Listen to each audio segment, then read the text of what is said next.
And Don, if you know his reputation, he's a very harsh, terse, doesn't say much. He's kind of a brutal guy. And he said, it's really simple. You only have to get 3 things right. Markets, management, don't overpay. Because if you do those 3 things right, you'll make money every time.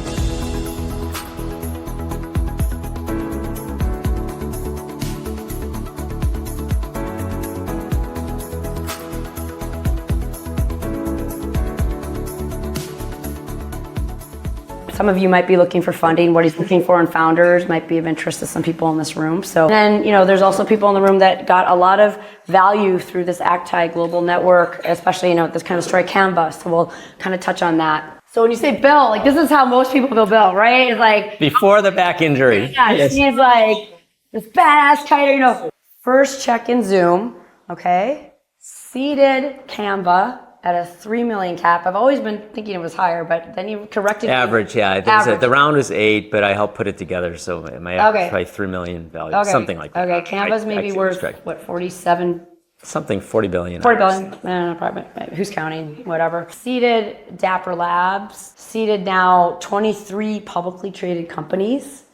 I don't know many people I don't know anyone who's done that. He's also co-founded companies like Treasure Data that got bought by SoftBank and ARM, and he helped to co-found MetaGood, he helped to co-found Liven, so many incredible companies. But before this, there was this, which is Bill as the #1 employee at TSMC, which is one of the 10 most valuable companies in the world. I helped write their business plan. Maybe just give a minute or a couple minutes on who is this? Okay, so to go way back, when I was about 9 years old, my dad bought me a Radio Shack 100-in-1 electronic projects kit. He's a brilliant, crazy, wacky inventor type. He's 26 patents, and we used to just build stuff all the time. And somehow, I think in 1972 or so, I read this article called Secrets of the Little Blue Box. And I highly recommend you read this because it's an article, I think in Esquire magazine, about 2 kids, Steve Jobs and Steve Wozniak, in the company that they had before Apple.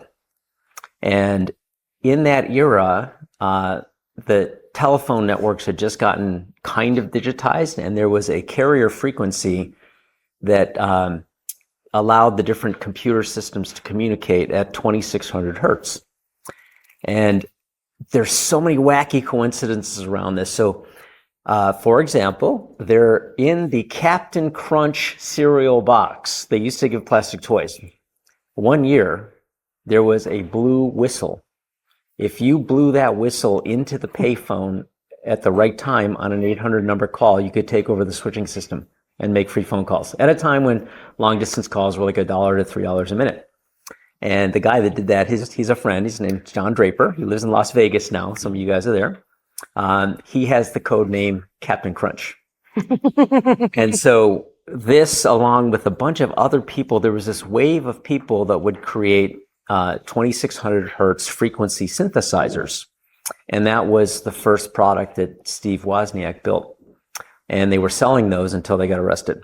And then they kind of hung it up, and because AT&T was suing everybody, and that caused them to start Apple Computer. But anyway, so I got a hold of that article, which made me very curious. And I think around 13, I found a schematic and I built it. And I basically cloned it, and I'd ride my bicycle to Moraine Valley Community College, and I would make phone calls just to test if I could hack the network. Anyway, so that led me to electrical engineering. And then when I was in college, I had this crazy summer job where Ronald Reagan was president, and they created the Star Wars program. And they wanted to, I think somebody saw the movie Firefox, so they wanted to make the F-16 jet fly by talking to it. And Texas Instruments had dominated the world with DSPs. They had this DSP series and the toys, the Speak and Spell and all that stuff. And a guy built this 7-board computer system that was about like 2 desktop computer size. And they wanted somebody to shrink it down into a 2x4x6 module.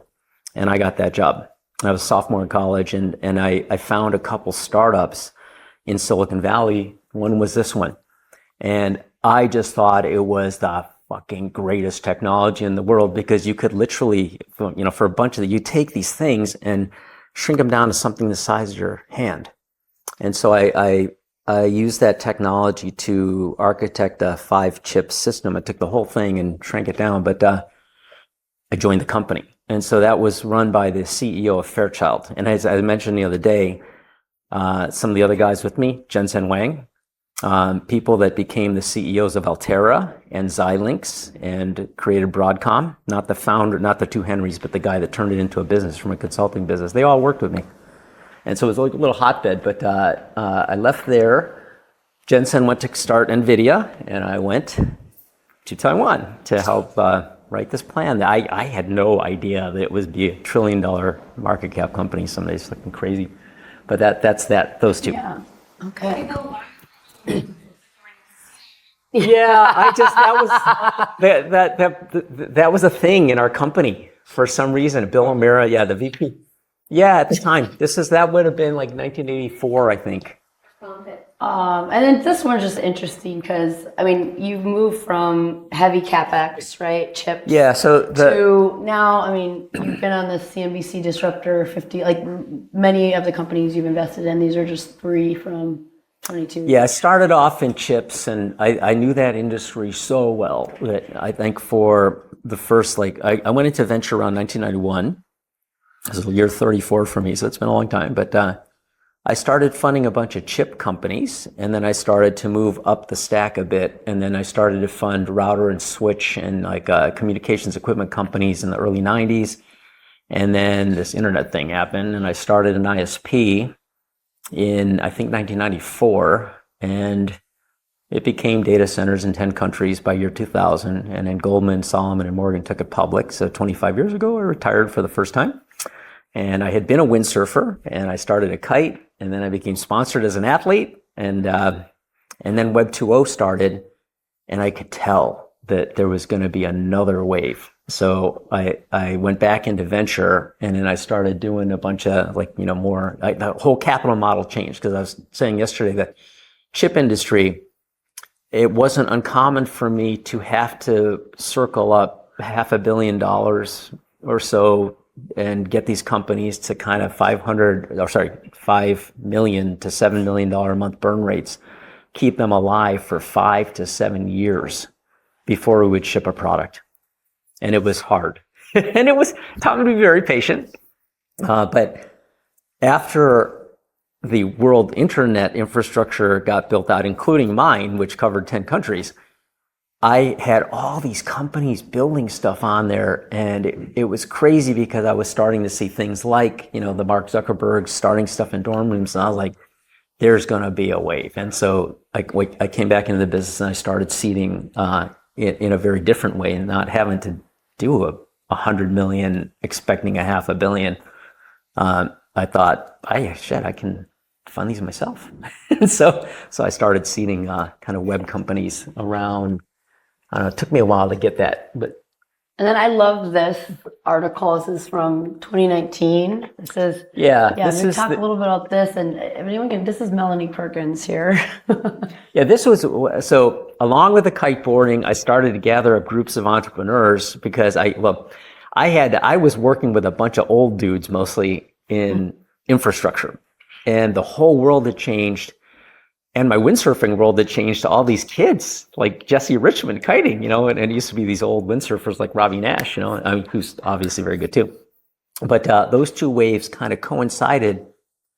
And so I started to throw these gatherings kind of like this, where I would invite a bunch of interesting entrepreneurs to just figure out what they were like, facilitate conversations on what they were working on, and I'd pick some out to fund.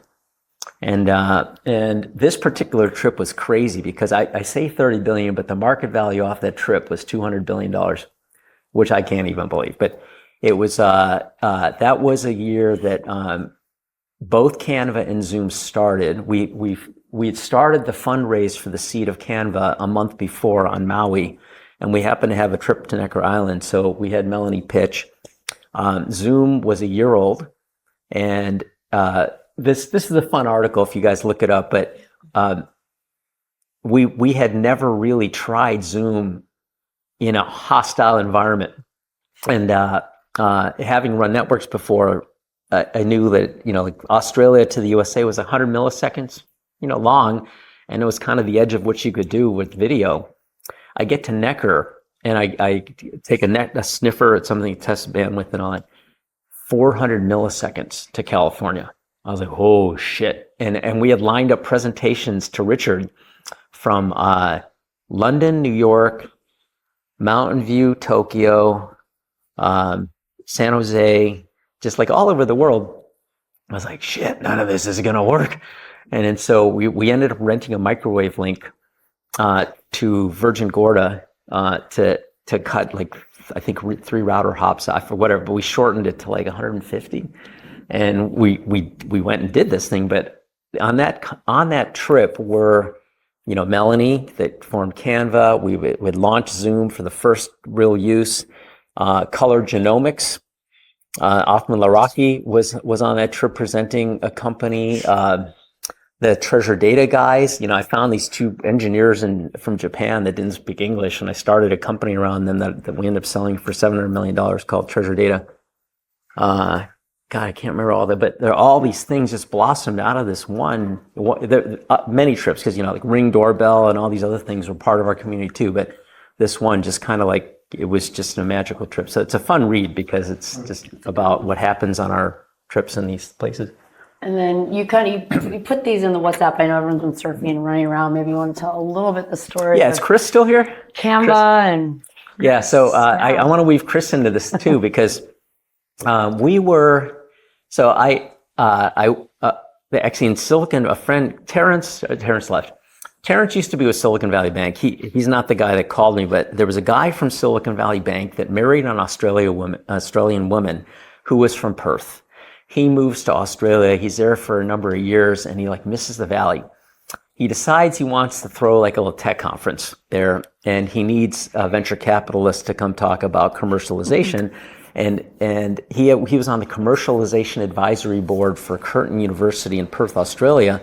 Unbeknownst to everyone in the world, Curtin University in Perth holds a patent on Wi-Fi. Crazy, out of Perth, Australia. Anyway, so he invited research projects from 7 major universities to come all the way to Perth, which is really far away, if any of you guys have been there. And he calls me up one day, and he knew I was kite addicted, so he's like, hey, Bill, he goes, I got a deal for you. I said, what's that? And he said, I'm organizing a conference, and I got the university to fund it, and I can get them to cover your kiting for a week if you'll come and just talk for an hour. And I had always wanted to go and windsurf, wave sail Margaret River when I was a windsurfer, and it was also good for kiting. So I was like, sure. And then I started looking at flights, like 26 hours. Tough, like, holy shit, 16 hours to Singapore, a layover, like, oh man, this is far. But I went. Okay, so on this trip, and this was right at the time I had done this gear shift to be funding like 1 and 2 person companies, like, Tango and Voxer and all these, like, TweetDeck and Twitter. And is Dom still here?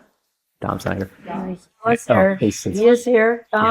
Yeah, no, I was just talking about the shift to like these, kind of these webby companies away from infrastructure, and how I met you, because we had seeded Twitter, of all things. We had funded the predecessor company called Odeo, which kind of flamed out because iTunes came out. It was Odeo was the #1 podcast directory site, and then Apple came out with iTunes, and the traffic just plummeted. So there were like a pile of engineers there, listless, not knowing what to do, and they held an internal hackathon. So there were 3 people, including Dom, that created Twitter and presented it. I should say, presented Twitter. Quickly, the story goes, Jack was really nobody when I met him, a junior engineer, and couldn't believe. He was so awkward, really awkward. And I was in this like tiny group. I liked him a lot. I liked her. I used to hang out with this guy, looking at what he had to say. He described a use case that was so horrible, I would not allow that to be presented, and I actually gave him another one. But actually, that one's a little better. Why don't you?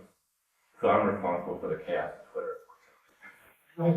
In that tiny way. I didn't actually join the company because of a long story, which I wrote a book about, but it's called 140 characters. I'll put it for free somewhere. I'll give you copies you want. But the short story is that pivot was the first pivot I'd ever heard of. And it was the first hackathon I'd ever been a part of. And so I thought, well, let's do this hackathon thing forever. And so I started doing developer camp, which now Bill and Amanda and Paul are all part of. These two are judges, Paul's helping me organize, and we do them every quarter. So this idea of a pivot. And instead of Twitter, he went to go do the when Barack Obama was running for president, the iPhone app and all that stuff. That's his. The first iPhone app. We call it ACTAI. Oh, I love it. Yeah, and so we did that just to help. The day we shipped it, we did it under NDA. We couldn't tell anyone, couldn't tell our families, couldn't tell our bosses. We just and long story short, the day we were to actually release it, we got this phone call from an unknown number, and we pick it up, and it goes, "Hello, this is Steve." "Hey, Steve, it's Steve Jobs." "Oh," and he calls us to thank us because he found our names in the credits. And he's like, "Listen, I really appreciate what you're doing. We're going to feature the app in the App Store, and want to just let you know that if you have another release, just let us know. We push it right away." And so I got to go, but I really appreciate your work. And we just were floored. Our tweets were all like, "OMG, OMG, OMG." And then they shipped it in half the App Store at the time, which, to be honest, was only maybe 500,000 people because the App Store had just launched. But it was the front page of the App Store for that launch. That year, and then it got, I think, 50,000 phone calls maybe from the So anyways, so there was a gear shift in that era where it went from these heavy, guys that had done 3 product cycles on routers to web children. And it was so hard for me in the beginning because as you guys heard maybe assume, I can be a bit technical on semiconductor router. Like in that segment of the industry, you can predict what the performance of a product will be, and if you know it is better, you will sell it if you know what the specs are. So very predictable but capital intensive. And all of a sudden, I felt like I was like a record producer walking into a bar, listening to 10 people sing, and having to figure out that the short, fat, bald guy would become Phil Collins, and said that I had to pick that one, And so I had to meet a lot of people and start to get in the flow, and then, but I was open to it and willing to completely. All my other friends in semiconductors just climbed up the stack to become the CEOs, and every wave I just hopped off to the next one and the next one into being uncomfortable and having to relearn everything. And so here I am, like talking to Delphine is now 22. Melanie was 23. And she describes to me, she had dropped out of college, was teaching Adobe classes.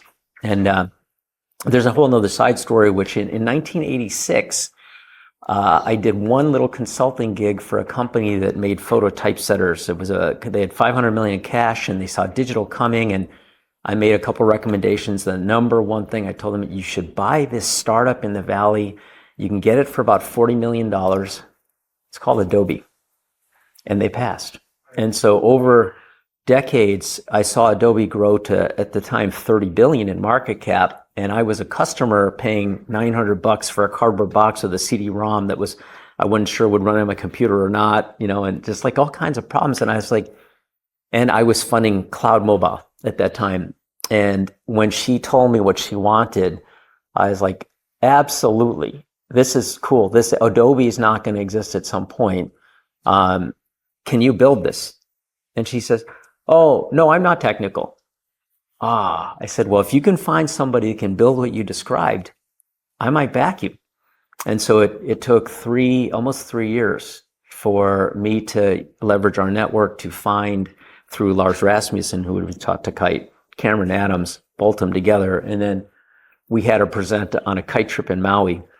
And, a little piece of that. It happened to be the president of Shutterfly, the ex-president of Shutterfly was learning to kite with us, and he was in the audience, and he heard the pitch, and it was called Canvas Chef at the time. And the presentation had like a pizza with slices, and you'd put them together to create your design. And she got enough feedback from Chris and others that they dropped the S and the chef, and it became Canva.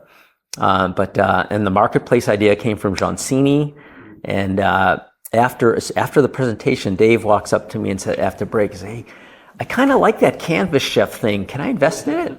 And then I knew that it might actually be time, because I'd been talking to people about it for a while, but you have to wait till the sugar water super saturated. And I was like, this might be the moment. So I got Ken Goldman together, and I was like, what will you put in? And he committed $25K, and I said, let's turn this one around. So Melanie lived in Chris's house for 3 months.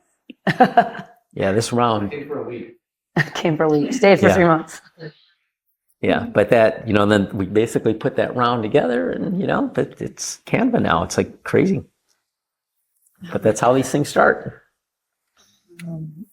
Yeah, and I know we need to leave. I think we have a car coming at 7:15. So yeah, so so we got about 6 minutes and maybe a couple left.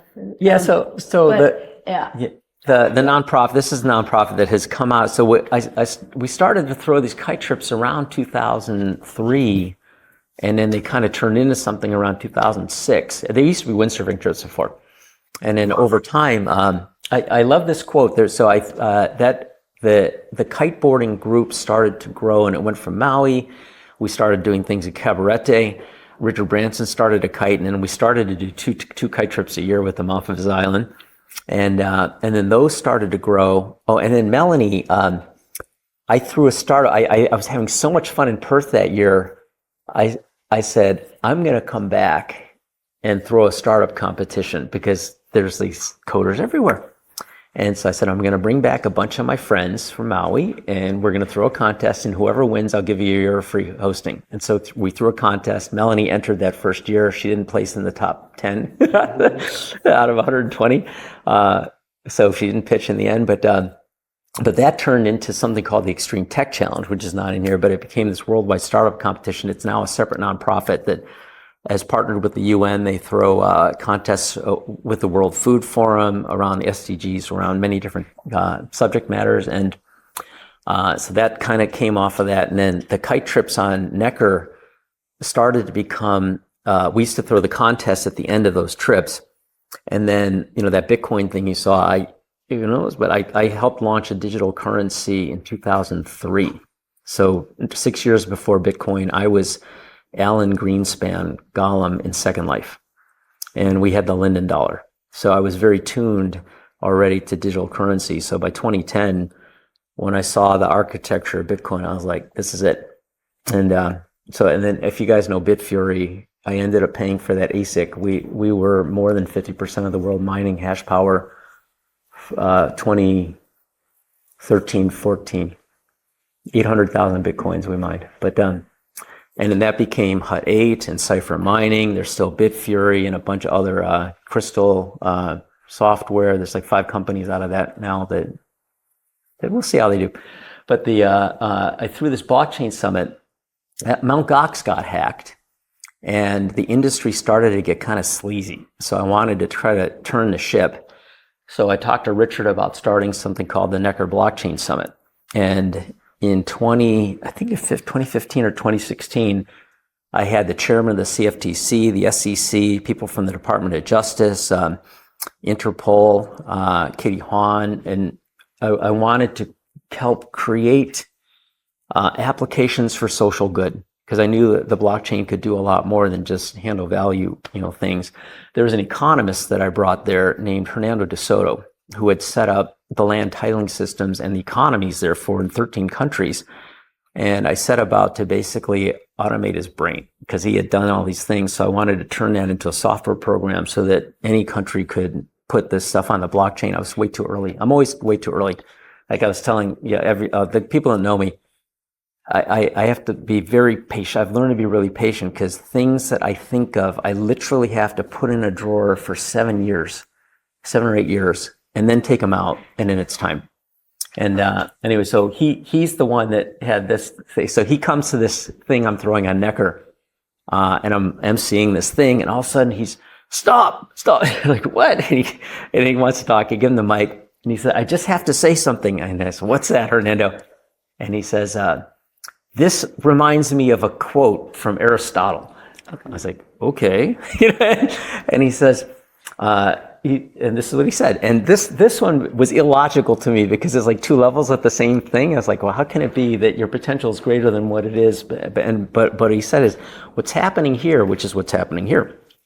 When you take a bunch of people and you allow them to interact, stuff happens. Because if you think about it from like, imagine a shelf of chemicals and bottles on a shelf. When they're isolated, nothing happens. But if you take that shit and just throw the shelf down and everything's on the floor, the intermingling creates reactions. And so I think what has happened over the decades with ACTAI is we create, in a way, a forum that's a different forum because it's not a conference, but it's a way for all of you to interact with each other. And you'll see, and you can already tell, you've made some new friends. You've got people that you share interests with. There are companies that probably will come out of this trip, whether or not they make it. Like even the Philippines, you and Brian, like people form these things and all of a sudden these companies pop up. And, it's just a magical thing to see, which is part of why we keep doing them. But this quote, I think this is on our website because it just struck me, and Hernando pointed it out. This is what's happening. Yeah. Yeah. Is this the last slide or is it? Yeah, that's it. Yeah. Okay. So, I mean, and I know we're short on time, but if there's a question or two, or if people got to run, go ahead and leave. Chris, you're the boss. Do we need to go right now? Chris, talk for a second about the metaphor you gave us about how you think about investment, how you decide. Yeah, that's good. So you guys probably you all know Sequoia Capital. You probably don't know Don Valentine, who was the founder of Sequoia and solo VC for many years before he hired Pierre Lemon. I was so lucky to be in that first startup, LSI Logic, as we were so early in the cycle. Our two backers, so there's this ecosystem out of Fairchild Semiconductor. Fairchild spun out Intel, National, AMD, LSI Logic, and many other companies, and Kleiner Perkins. So Tom Perkins teamed up with Eugene Kleiner, started KP. Don was the VP of sales at National. Those were our two investors, along with IVP, who I later joined at LSI Logic. And there's a longer story, which I won't tell because it'd take too long, of how I interacted with Don, because I was supposed to learn how to do sales and marketing from him.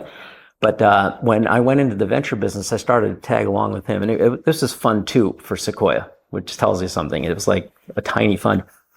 And I was at dinner with him after a board meeting for a company that I funded with him called Microchip, which I think hit $100 billion in market cap a few years ago. But Don, we were at dinner, and I said to him, I was like in my 20s, I was like, Don, what do I have to do to be good at this?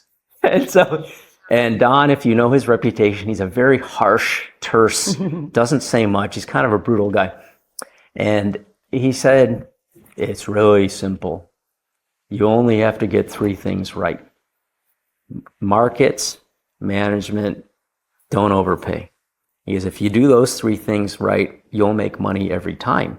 But if you get the market wrong, you'll lose money every time. He goes, you can have the best team in the world and infinite money. You choose the wrong market, you're dead. So all you got to do is pick the right market, swap the people in and out until it works, and keep the valuation low. And so that stuck in my head for decades as I learned, through some wins and some losses, different things that would happen. And so that is still my formula, is kind of choose. So I spend my time thinking a lot about what's going to unfold when, and trying to pick. And it's just like everything you did today when you're surfing and paddling. If your timing is right, you only have to paddle twice. And if you're too far in front of the wave, you just wear yourself out and you watch somebody else snipe the wave and ride it. So you can't be too early. You definitely can't be too late. You have to be just a little ahead of the wave, and you got to get a good rider with integrity. And so I basically spend my time meeting people, and I have a little library in my head of people. And many of you know some of these people, but the people that started Tango, Danny at MetaGood, Othman at Color Genomics, and there's probably a dozen others that I told them years before I funded them, anytime you start a company, I will write a check. And that's turned into tens of billions of market cap just by picking the right people and then helping steer them. It's what Raimana does.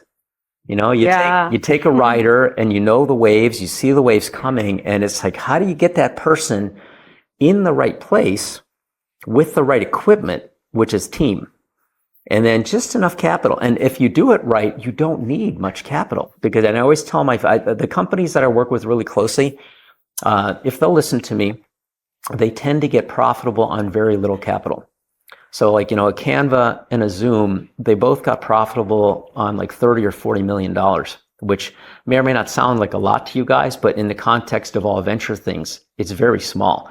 And it enables an early investor to have returns that are not just 10x, but 10,000x. I've had several of those.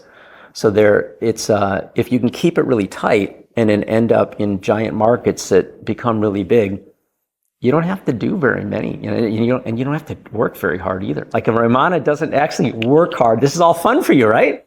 There you go. So it's kind of like you just pick the right rider, coach them along. Hopefully the wave is good, and you just, yeah. Entrepreneurs come in all flavors. Yes. Yeah. But that's basically it. Market timing. Certain characteristics, kind of a leadership charisma, high integrity, ability to lead a team that may or may not be durable for, different size companies have different characteristics, but some of them, like Melanie, I've been blown away. But a lot of it's her co-founder, Cliff, that people don't really know very well, but she had the charisma. He has the operating instinct that I wasn't sure about when I first funded, but he is really good. And they needed a CTO, and that was Cameron. We had to get that missing chunk. But that's it. Markets, team, timing, pick stuff, at least for me, pick stuff that doesn't take a lot of money, because life is for me, life is a lot lighter and happier if you're not having to do rounds that are hundreds of millions. And if I can get something profitable, and you guys that know, that came to our other stuff at like Alex Taylor, that's one of my more recent projects, but I think I'm going to get that one profitable with him on 25 million. And I don't, can't promise anything, but I think it has a shot of being a $10 billion outcome at some point. So I think it has a shot at that 10,000x. I think it does. That's our largest position in the fund, thankfully. Yeah. So Well, we'll see. But let's see. A lot of things can go wrong along the way. Let's see. Yeah, the jet ski might stop working. Yeah. He might fall off the board. There might be some regulatory changes in healthcare. I don't know. There's all kinds of things can go wrong. But at least at the moment, that one feels like it's all lined up. Yeah. Right. That one's called dyad.net if you guys want to look DYAD, it up. DYAD.net. Not a lot on the website, but I have a lot. He was another guy that I just picked. He was the CTO of Cambridge Analytica, and they were evilly good at what they did. And I had started this company, Treasure Data, which if you ever used Wish.com, how many of you at one time used Wish? Okay, so there's a very simple problem on that one. When you come to Wish, how does Wish know what to show you? Should they be showing you motorcycles? Or should they show you makeup? How do they know? Okay, so what we did there was exactly what they did at Cambridge Analytica. We created the login through Facebook, and as soon as you clicked on that, we'd go to your page, up and down, we would characterize everything you did. We'd go into your friends' networks and see who they were. And we would gather this pile of data. We'd know male, female, age range, interests, and then we'd populate the page. And then every time you clicked on something, we would basically iterate and tune so that it's like the Amazon recommendation engine too. And we did products, he did votes. So, unfairly, they were seen as causing Brexit and the first Trump victory and all that. And a lot of heat came on him, and then they got sued. But I knew he was good. So I was like, Alex, when this is all over, I'm starting something with you. And we did an experiment in AI supply chain. COVID hit, wound that up, and I was like, healthcare. Let's do healthcare. And now it's Dyad. Yeah. Thank you. Okay, thank you. Thank you for bringing Yeah, yeah. I'm glad you can make it. Bucket list. Glad you can make it.